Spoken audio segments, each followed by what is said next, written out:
Hi, I'm Eddie Obeng, and this is How to do stuff, how to get things done.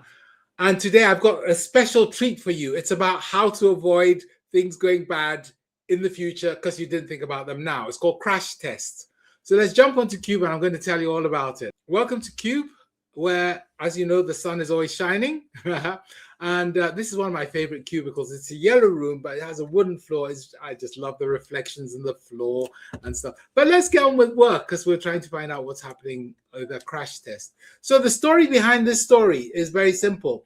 There used to be a real popular saying about Petronius, who was a Roman centurion, who was supposed to have said that we trained hard to meet our challenges, but it seemed that every time we were beginning to form into teams, we were reorganized. I was to learn later in life that we tend to meet any new situation by reorganizing, a wonderful method it can be for creating the illusion of progress whilst producing confusion, inefficiency, and demoralization. So I came across this quote and I quoted it to many people, but apparently Gaius Petronius really didn't say it.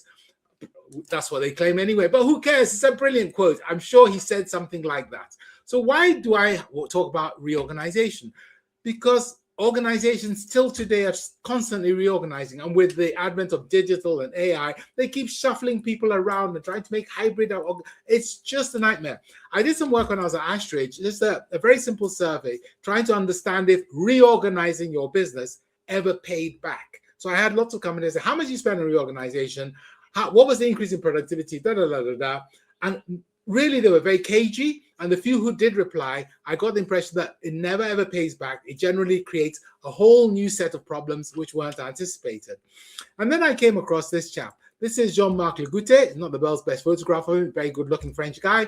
And he was working at Danone. And Jean-Marc was in charge of the global IT business. And they were thinking about how to restructure and reorganize it.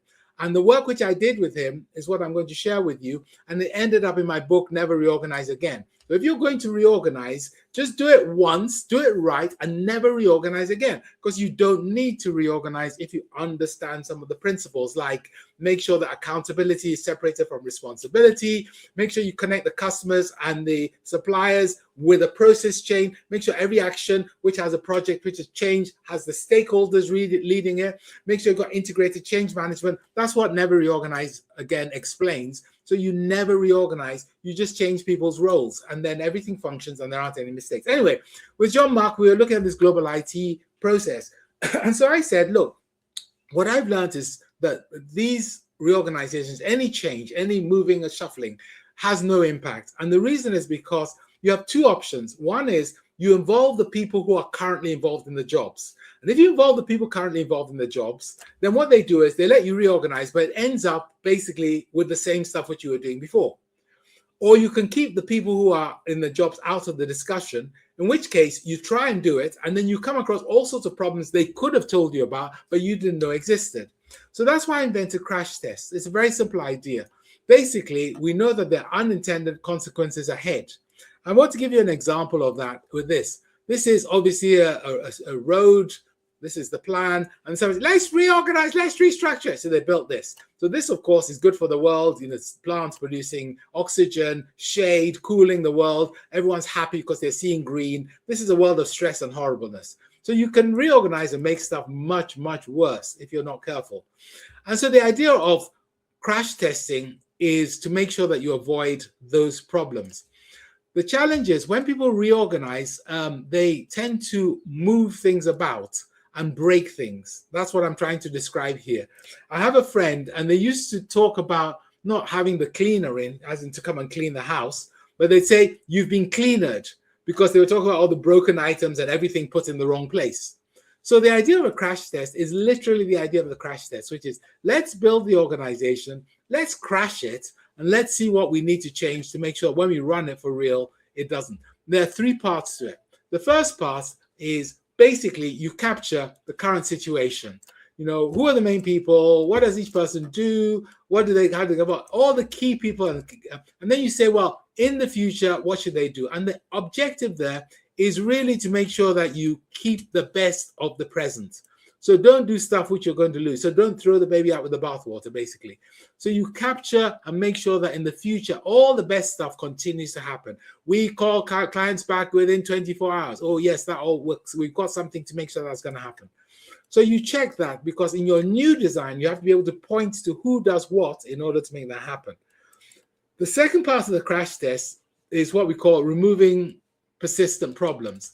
So persistent problems are probably the reason you're doing this reorganization anyway. Oh, that department's always late. Oh, the IT always crashes. Oh, the AI gives us the wrong answers.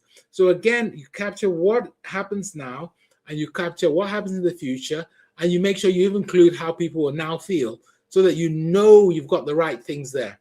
So we did that as well.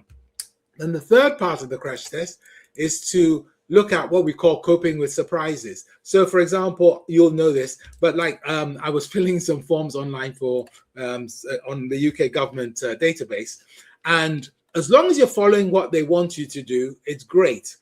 But the moment you step out, like I said, place of birth, and your place of birth isn't listed because maybe you weren't born in the UK, suddenly it breaks, because they haven't designed it to cope with surprises. They've just designed it for the process.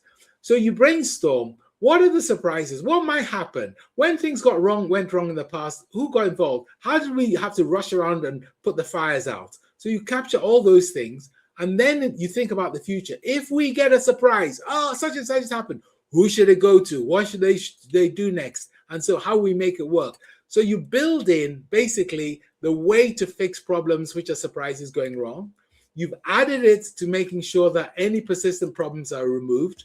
And you've added it to the fact that you're trying to make sure you keep the best. And that's what crash test is about. It's basically a way of making sure that when you crash, when you build your reorganization, everything works perfectly from day one, and it copes better than the previous one. Have a look at Never Reorganize Again. And if you can't find that, there's a quick guide to crash test, which you can look at. If you're on YouTube or Spotify, you can subscribe.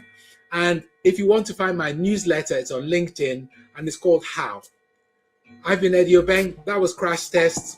Thank you.